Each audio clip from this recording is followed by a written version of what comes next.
The next query really is regarding a woman who is pregnant or is nursing, breastfeeding, nursing, rearing the children.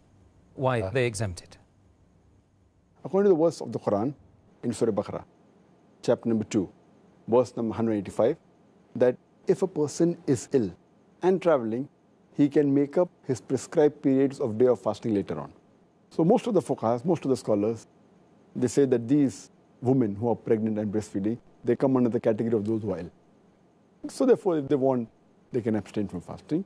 But there are clear-cut Sahih hadith in which the Prophet has exempted these women from fasting.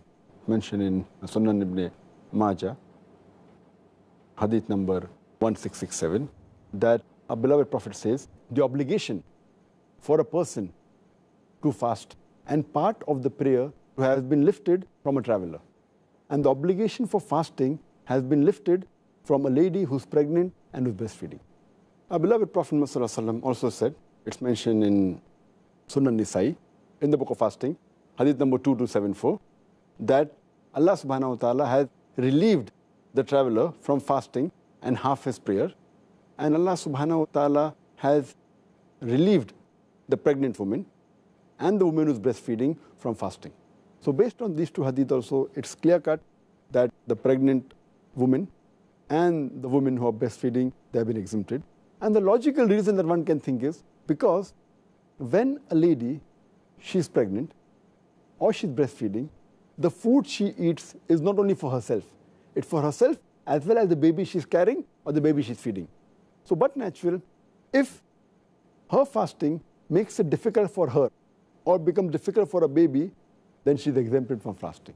But if she's in the early stage of pregnancy, and if she feels, or she's breastfeeding, and if she feels that fasting will not cause any damage to her health and will not cause a damage to the baby, then she should fast.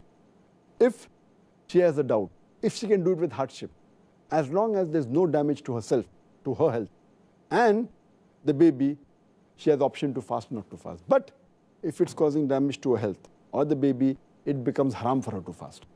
Because Allah subhanahu wa ta'ala does not want to lay a burden more than what a person can bear. And in this regard, that is the reason Allah has exempted them. Later on, when they are healthy, when they stop breastfeeding, or when the pregnancy ends after postnatal bleeding, then they have to make up for the fast they have missed before the next.